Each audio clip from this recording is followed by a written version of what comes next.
Right, Mr. Riley, I think we'll do an outro. Wrap it up. And what I want to cover in the outro is, even though I didn't... Right, so I was about to say we'll do an outro, and part of it will be me asking you what you expected from this and then what it ended up being, which is kind of an unfair thing to ask because I didn't know what it was or what it was going to be. But how do you think it's panned out? Like, how's it been? How's it been for you? How's it been for you feel, Pork? Personally, my truth, it's been good. It's been good. It was interesting compared to the podcast we done. It's just a different format, I suppose. Kind of, I didn't know. I thought maybe 20-minute segments would go like really too quickly. You wouldn't be able to really discuss anything in any sort of depth. But I think that constraint's been good. Like we were saying, it's changed the game up for sure. I'd like to think so. And again, it's not as if I'm going to dispense with the 3 and 4 hour conversations that I've had with people and just start doing this. This is literally just another string to the bow. But there's utility in it, I think. And I think the next time we sit down, we'll have been informed by what we've just done. Yeah, for Do you know that kind of way? Sure. And that'll only help to improve it, say. Because this is episode number 8. So we're after banging out 8 independent episodes. And I don't know about you, but my thought process on certain things it certainly added a bit of fucking clarity to me. And with a little bit of luck, I get a bit of feedback from people. I'm imoffthelead@gmail.com for anyone who wants to send me a bit of feedback. Because in relation to what we were saying previously about the cross-pollination of ideas and ideas having sex. So I'm bringing something to the table, you're bringing something to the table, and between the two of us, something new might come out of it. Yes. But when we said that, we were forgetting about the cunt listening. Yeah, yeah. So I'm talking, you're talking, I'm listening, you're listening, but the people listening are at an advantage in a sense that they don't really have to stay in the moment as much. Like, so when you're talking, let's say, ping, ping, ping, ping, ping, you're setting off fucking ideas in my head and the things that I want to talk about. But I can't just keep interjecting. I have to let you finish your fucking point. But somebody listening can pause it. Yes. Do you know that kind of way? So with a little bit of luck, a few people or maybe one person will contact me, imoffthelead@gmail.com, with something that they've gotten from it. And maybe they'll notice something that we didn't say, or maybe they'll notice that we said loads about this thing but not that thing. Do you know that kind of way? So yeah, an outsider's perspective is without a doubt, because although I like to challenge you and you like to challenge me, we're probably a lot more alike than we are different. Definitely, yeah. And the last thing I want this to be is two like-minded cunts just agreeing with each other. Is there a bit of an echo in here? Is there an echo in here? Is there an echo in here? But you get where I'm coming from. Yeah, like, definitely. That's the beauty of having people listening. Yeah. And the beauty of having people interacting. Yeah. Because there's been a couple of times when people have either texted me that know me or sent me an email that made me think about this, that or the other, and I've gone, fuck. And it's given me pause to think. Now, I don't always bring it up in the podcast, but it can't help but influence what I say in the podcast, whether I bring it up or not. Yes. Do you know that kind of way? Oh, I really love about your business here, the off the lead idea or business is it's putting people in the centre. Like it's the person is the most valuable part of the business, be it you or your guest or people who are listening. It's very people centric. Like it can't be more people centric, and I think that's fantastic. I think the more valuable people are, the better. Rather than, whatever the opposite is, thinking we're a scourge on the fucking planet or something. So yeah, more power to you. Yeah, it's funny because I never would have explicitly said that people were fundamental to the whole off the lead thing. Fucking like it's gas. It's so glaringly obvious. It was so glaringly obvious to you, and it is to me now, having you fucking said it explicitly to me. Yeah, it's funny, isn't it? Like it's something could be just implied until it's made explicit. It just has a different resonance or something, or you just see it differently.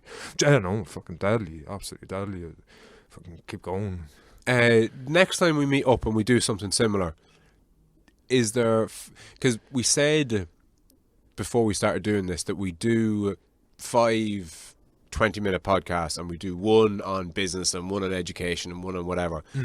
We didn't do that. Yeah. We tried it at the start and it was a bit clunky and a bit weird, and we basically just fell back into what we know. The chat, like, yeah. So, at fear of putting you off agreeing to do the next one, will we try and do that with the next one? Yeah, 100%. As in stick to. I think so. Yeah, I think so, yeah, because what we might do is in the intervals.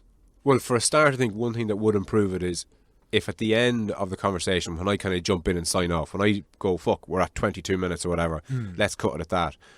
I might have a notebook to hand where I write down in the moment where we could pick up from.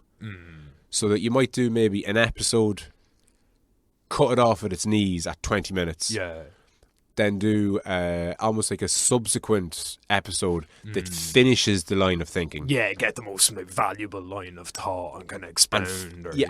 But finish it. So let's say if we sit down and go, right, we're going to talk about education. We're waffling on about education for 20 minutes. Timer goes off. Okay, right, I'm going to have to end this. Force it to end. And then in the interval podcast, call it 5 minutes long, we have to get to the end of that. Yeah. And we can maybe discuss it before we record it so that we know it will fill the 5 minutes. So 20 minutes in education, 5 minutes wrapping up our 20-minute conversation, and then the next conversation is business, spirituality. And again, 20 minutes, 5 minutes tidying up, and then go on to the next one. So we will get to the other side of the rabbit hole. There's another side? Mind blown. Yeah, I'm always going down these rabbit holes. I never seem to fucking come up out. Do you know that kind of way? That's the beauty of it. Maybe that's what fucking rabbit holes are they? Let's explore that for a little, actually. Like, because that's something that I say all the time and you say all the time. It's like we're going down these rabbit holes. But could they be, should they be viewed as rabbit holes into philosophical bedrock? Do those two, like the philosophical bedrock and the rabbit holes, is there a crossover there? I like that, is that what rabbit holes do? Or are rabbit holes tangents on top of the topsoil? And the rabbit hole, so you've got bedrock, and then above bedrock you've got topsoil, and on the top of the topsoil you have where we walk around, and then the rabbit holes are efforts of getting to bedrock. Tapping down into. Does that work? I like that. Yeah, I like that. Definitely works as an analogy. It's reminding me of what Jung said with the your roots need to stretch all the way down to hell if you're ever to reach up to heaven. I'm not getting that expression 100% right, but the sentiment is there. Yeah, I like that. It's kind of there's lots of rabbit holes with tendrils going everywhere, but I think anything you pursue, anything you find interesting, if you follow it closely enough, I think it's going to bring you to more or less the same place. Like you see anybody at the top level of anything, be it music or boxing or whatever, sports or art or literature, it's kind of, I think people at the top of their game, they generally have a similar kind of overview on life, like they've a similar maybe psychology or something, kind of, I don't know, they seem to share something, a spark that they share a grounding, do they? And they're it might be on exactly solid ground. Say the exact same philosophical outlook, but they have a similar, as you say, they're standing on the same ground somehow, or at least solid ground. It might be different ground. Exactly. Solid ground. It's bedrock. It's something you can build yourself up from. Because it's funny. One thing that's amazed me in recent years, was people who I wouldn't have held in that high of esteem. So musicians, say. I've often viewed, or always kind of viewed, musicians as people who are just good at music. They're just born with. Like some people are good at football. Yeah.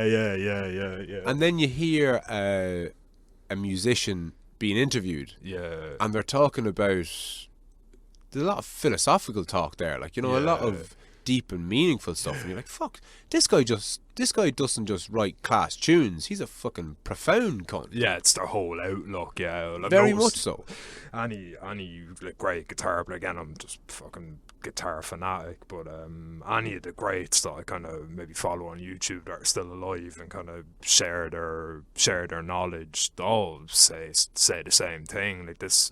It's not an instrument, like it's a way of life. How you play is how you are. Like there's no difference. I think to get to that top level, look, anyone can maybe memorize stuff and kind of be able to play a bit, but to actually start being able to express yourself properly, it's via it. Yeah, exactly. It's just a vehicle for your expression. So if you actually want to be able to do that, it takes time and commitment and maybe some courage and the same, you know yourself, to get any success in anything, you have to striving towards it. It's a whole way of life. It's not just, you're the microgreen business and just spring up out of the ground. It takes time, it takes courage, it takes commitment, it takes a lot. So yeah, I think you can apply all these skills are transferable. So if you're going to pursue something in any meaningful way, I think you're standing on fairly good solid ground. You're not exactly trying to build a house on sand. Yeah, there's something there that's ringing a bell with what I've been thinking about recently. So one of the topics, or one of the chapters in the book is class, and one thing that I think separates, let's say, poor people and working class people from middle class and upper class people, broad sweeping generalization, obviously, is money, obviously, first and foremost, but also time. So, and I mentioned this a couple of episodes with yourself back, this idea that wealthy people have more time on their hands to get a better handle of themselves. And that helps them achieve great things. Whereas, so you're starting from a wealthy position, and you've got the opportunity to have 5 fucking minutes peace to yourself, which clarifies your thought process and your worldview, and it gives you an opportunity to stand on solid ground, and then you can go on from there and do great things. But if you're poor or you're working class, you're so fucking busy just trying to make ends meet. You don't have the 10 seconds to clarify your worldview, and if you don't have a worldview that's clarified, it's hard for you to stand on firm ground. You're always on shaky ground. You're always reaching for a fucking target, or trying to change jobs, or trying to make fucking bills or fucking repayments, and you're worrying about the car breaking down, and you're worrying about all these different things. Richer people, if the car breaks down, they just go and get it fixed. It's no big deal. What are you worrying about? I'm worried about not being able to make me rent, you cunt. That's what I'm worried about. If I fix the car, I don't have any food for the next week. The kid comes home and the kid wants to fucking, go on the school tour or whatever, go to the Gale Talk, and you say, yeah, that's no bother. We have enough. We're doing well enough. And then the car breaks down. It's like, yeah, well, the way I said you could do that. Well, tough fucking shit. Sorry for you. And the stress that creates, and the animosity that creates. Wealthier people just don't have that. Not to the same degree, at least. Do you know that kind of way? And again, then there's the other side about people who've been kind of born into everything and have no appreciation for anything. Then, and never mind their time, their wealth, anything. Just it all goes by the wayside because they never really have to work for anything. So, no, it's interesting how circumstance can affect things. But what I love about more modern times, the internet and that, it kind of democratized a lot of these things, because I think a lot of wealthy people are wealthy, maybe not just wealthy, but people who have a wealthy in maybe a philosophical sense, not money in the bank, but like people who have a passion for living and that kind of thing. I think it's a lot about, it's your connections to other people, so it's who you know is a major, and even in actual just monetary terms, I think a lot of people are rich. It's, as the old expression goes, it's not what you know, it's who you know. So, again, just relating it back to my own areas of interests, I'm guitar fanatic. Like, the lessons I've received for nothing, all donation based. Like, if I was to pay for all them lessons, I wouldn't afford it, you know what I mean? But it's Yeah. all YouTube for free. Same as someone tuning into your podcast. It could be, you know, they're hearing some life-changing information. Not saying that necessarily I'm saying, but, you know, it could be something you've said or something one of your guests said, and it can really help people out. And, you know, they're not paying for fucking, whatever, €100 for a half an hour with a psychologist or something. They're getting it from someone they know and someone they trust or someone that sounds like them. That's what I love about maybe the kind of modern times, I suppose. You can tune into anything you want nowadays. You're not kind of left being spoon-fed by RT or TV3 or whatever the 20 channels of shite to choose from. You got millions of channels of shite you can choose from. But you can, because it's a lot easier, I find, to listen to somebody that, you know, kind of sounds like you, maybe looks a little bit like you. I mean, you obviously have to be fucking careful there, and, you know, never listen to anybody who doesn't look or sound like you. Can lead you down a bad path. But I mean, some of the best advice that I've either discovered myself or that have been given to me have come from strong men. Now, that same advice might have been given to me when I was younger by my mum. But fuck that, like, you know. But you know what I mean? And I think we all have it. With all the love and respect. Fuck that. But, like, if you've ever been taught to drive by your mum, you know what I'm talking about. Yeah, like, do you know that kind of way? All respect to mums. Hi, mum. She listens. But yeah, there's something to that. Like, your mum might have said 101 different things that you needed to hear, but it wasn't until that cool dude from down the road said it that it fucking meant anything to you. Like, do you know that kind of way? Yeah, I love that idea that we kind of all shoot the messenger in our own special way. Like. Yeah, no, big time. And I don't think that I've said, or even any of my guests have said anything particularly too original. But it's just hearing it in a format and in a way and delivered that that resonates with you, like, you know, that fucking. I'm pretty sure I've never had an original thought in my life. Well, there you go, like, and neither have fucking any of us probably. It's mad. And on that note, Paul, it's been an absolute pleasure. Likewise, we've literally we banged out a series. Yeah. The first podcast series. I thought this was going to be a 20-minute quick little thing in fucking 9:30 this morning. Little did you know, brother. Listen, man, it's been an absolute pleasure getting you on. No doubt we'll have you on again. And excellent. Looking forward to it. I'll chat to you soon.